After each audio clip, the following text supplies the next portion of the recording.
لا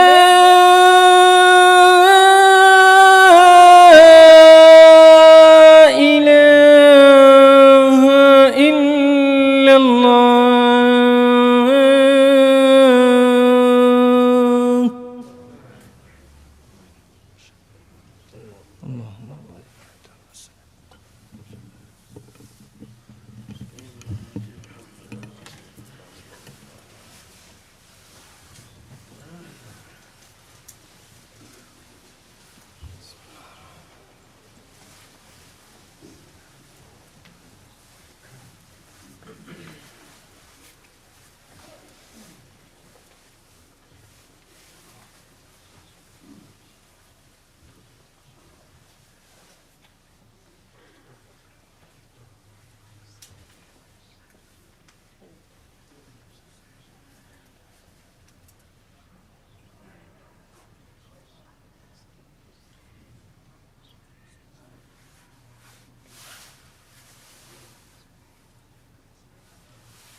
Assalamu alaikum wa rahmatullahi wa barakatuh. Inshallah, you need the collection, please. Jazakallah. Assalamu alaikum, brothers. From next week, inshallah, we'll have 2 Jamaats. So the first one will be at 12:45 and the second one will be at 1:30. If you can kindly bring a prayer mat with you, most of you have here, and a shoe bag to keep your shoes in. There's a brother that has a card reader as well, so you can donate either cash or by card if you want. He'll be going around the masjid as well. Jazakallah khair.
الله أكبر الله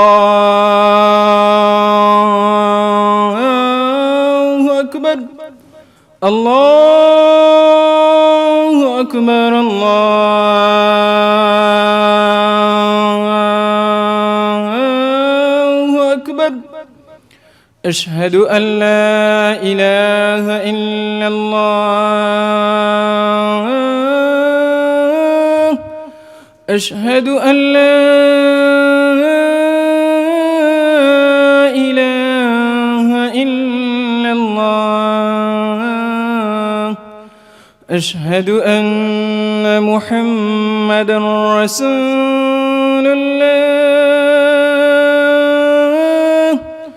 أشهد أن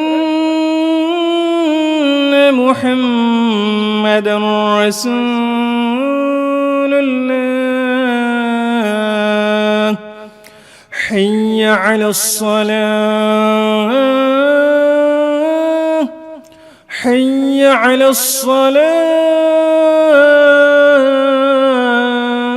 الصلاة حي على الفلاح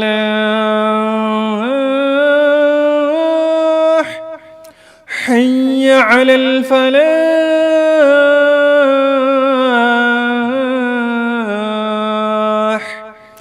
الله أكبر الله أكبر لا إله إلا الله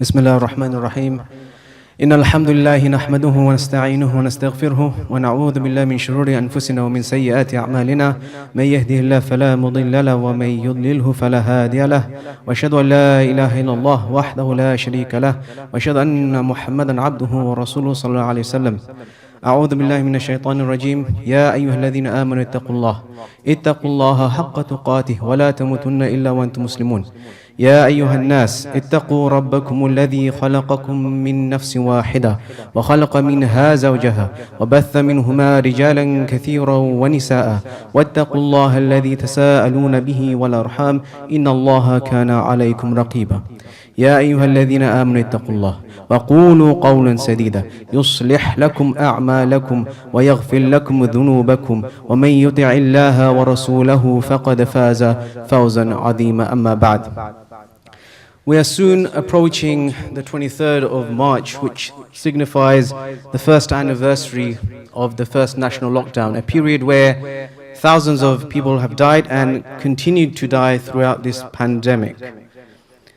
What's instilled, I hope, inshallah, in many of us, Muslims, non-Muslims, is the fear or the worry that death can approach and take us at any time. And although we are often advised to live our life as if it's the last day, and we think about our own death, equally important is to think and prepare ourselves for the death of others. And that requires a different mentality, a different mindset. It's different from preparing yourself for your own death. What I mean by this is that often, and I'm sure by now, majority of us here, if not all of us, have had someone, whether it's a family member, a friend, a relative, who have passed away in this last year. And we have been affected by it. And often, more often than not, is that when someone else passes away, we have a deep regret. We have a deep regret because we either haven't rectified our relationship with that person who passed away before they passed away, or we think that we could have done or should have done more in our relationship with that person. Whether that be a family member, such as a parent, siblings, and so forth. And so how do we prepare ourselves to be in a situation where when that person passes away, they passed away pleased with you? Because essentially that's what we worry about, and that's what we end up regretting. When a family member, parent, sibling, so forth pass away, unexpectedly, especially unexpectedly, we are thinking and we are regretting, oh if only I could have done this, or if only I said this. And I've seen it myself in the last year where someone on their deathbed, someone else was coming and asking for their forgiveness, or saying words that they thought they should have said years ago. But why wait until someone's on their deathbed? That's not preparing for that person's death. And this is what I mean by us having a mindset, a mentality of preparing ourselves for other people's death. Is to expect, just as we expect we might pass away at any moment. Think that your parent, your sibling, your children, your relative, your friends, they may also pass away today, tomorrow, or very soon. And if we had this mindset, then we would act differently with them. We would be differently with them. We would do things differently. I remember a close family friend, an elderly person, passed away, and it was in my intention to give this person a gift on Eid, but they passed away in December. And although obviously this was an Eid present, now I'm thinking perhaps I could have given them a gift earlier. But there's things like this. So there's two things we need to do. One is, if we have a broken relationship or a damaged relationship, then we have to fix that. Otherwise what will happen is, no matter how great you believe your issues to be with a person, and it's often unfortunately an issue within the family, when they pass away you realize how insignificant that is, or that was. Because if we see that maintaining ties and being good to our blood relations and relatives and so forth are good deeds, then know that any doubts that are put into our minds into thinking that, do you know what, nothing will change our relationship, is actually from shaitan. Because, and not only does shaitan win once with us, when he instills that mindset in us, thinking that no matter what we do we can't better or fix our relationship, but he stabs at you again when that person passes away and lives and whispers to you and tells you and makes you realize that you could have done X, Y, and Z. So you live a life of then regret and remorse. So how do we fix our relationships? And it's important, and we know from the Quran and the Sunnah that maintaining ties of blood relation is not only a highly recommended or an obligation, but if we don't, then we are cursed. In fact, there was once in a circle of Abu Hurairah radiallahu anhu, he was delivering a class, and then he said that if there's anyone amongst you who has severed the ties of blood relation, then let him get up and leave this gathering. So there was this one man who got up and he left. And he went, he remembered that he has this aunt that he hasn't had a good relationship with. And he kind of severed ties with her. So he went to the aunt and he sought forgiveness, and he sought forgiveness, and their relationship became better. But the aunt asked, why all of a sudden, what's this? Then he told her that, Abu Hurairah radiallahu anhu told me that if there's anyone amongst the gathering to has severed the relationship, to get up and leave. So this is why I'm here. So she was intrigued and she asked him to find out from Abu Hurairah why he said this. So he went back to Abu Hurairah radiallahu anhu and he said, I've now fixed my relationship, but we want to know, why did you say this? Out of all the sins that you could have mentioned, why this particular one? And he said that you will have noticed that the day when I told you this was a Thursday. And I remembered a hadith of the Prophet ﷺ where he said that the blessings of Allah will not descend upon the one who severed the ties of blood. And so I feared that if any such man was amongst us, then we will also be included in that. So this is the station of Silatul Rahim, which is maintaining ties and relationship.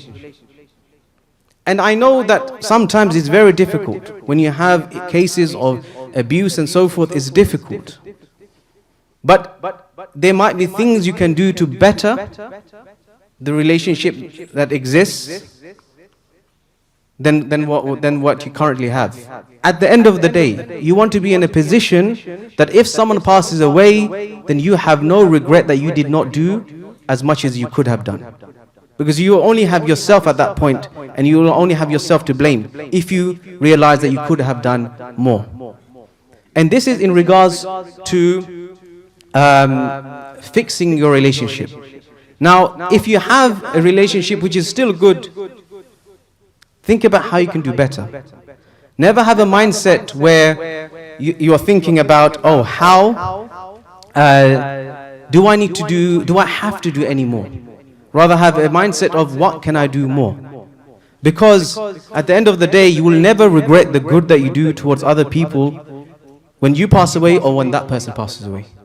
So let's inshallah have 3 things to take away. One is, let's develop a mindset where we are constantly thinking about other person's death. Second, let's fix our relationship if it's broken or damaged. And third, even if it's not broken or damaged, let's think about how we can improve that relationship. Subhanakallahumma bihamdika ashhadu an la ilaha illa anta astaghfiruka wa atubu ilayk.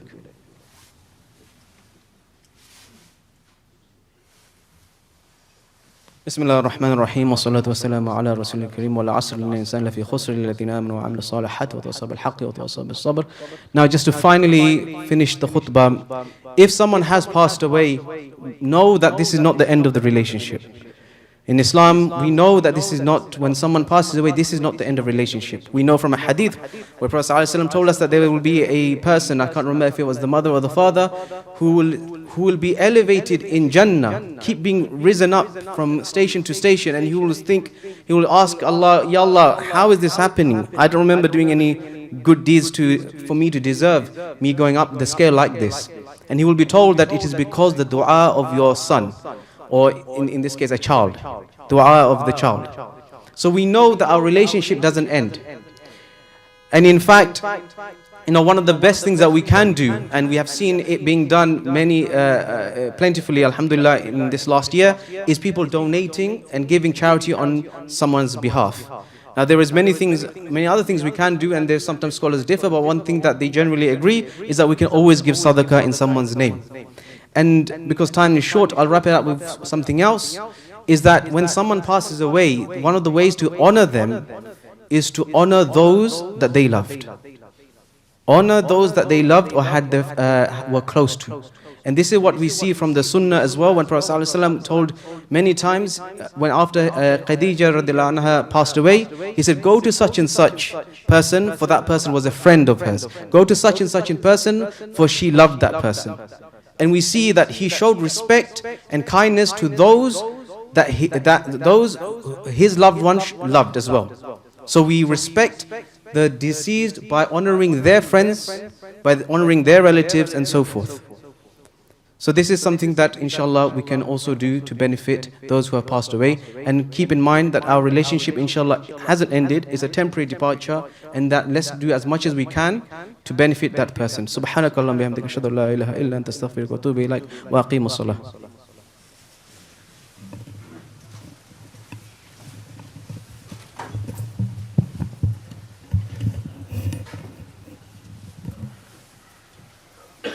الله أكبر الله أكبر الله أكبر الله أكبر أشهد أن لا إله إلا الله أشهد أن لا إله إلا الله أشهد أن محمدا رسول الله أشهد أن محمدا رسول الله حي على الصلاة حي على الصلاة حي على الفلاح حي على الفلاح قد قامت الصلاة قد قامت الصلاة الله أكبر الله أكبر لا إله إلا الله.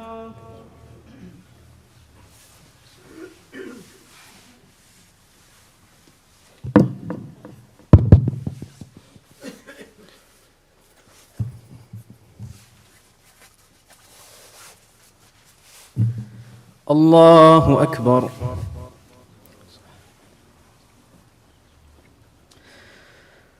الحمد لله رب العالمين الرحمن الرحيم مالك يوم الدين إياك نعبد وإياك نستعين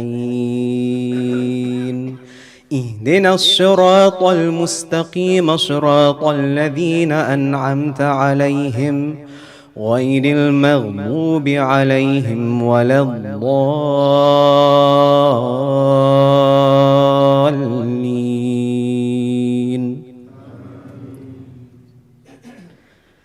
سبح اسم ربك الأعلى الذي خلق فسوى والذي قدر فهدى والذي أخرج المرعى فجعله غثاء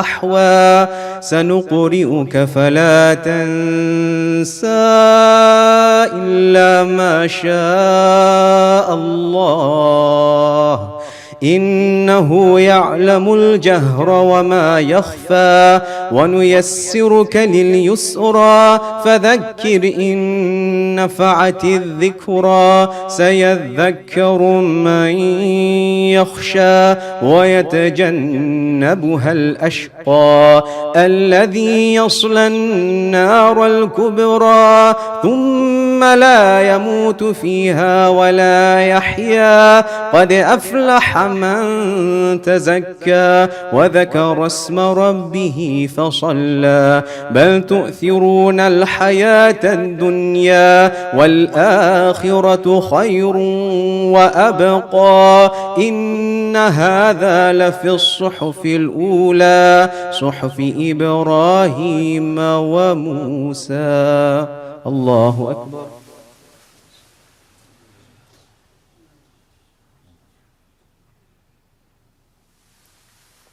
سمع الله لمن حمده. الله أكبر.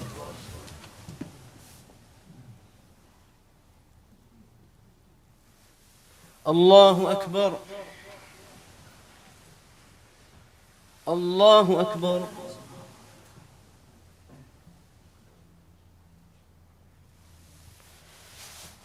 الله أكبر. الحمد لله رب العالمين الرحمن الرحيم مالك يوم الدين إياك نعبد وإياك نستعين اهدنا الصراط المستقيم صراط الذين أنعمت عليهم غير المغضوب عليهم ولا الضالين.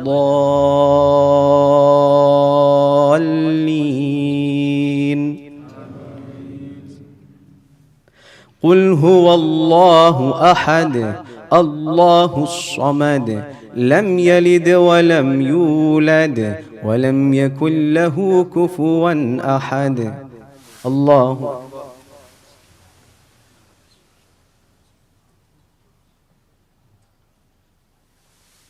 سمع الله لمن حمده. الله أكبر.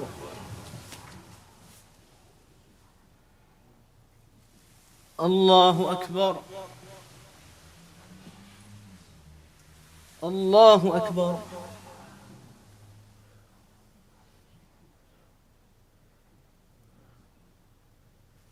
الله أكبر.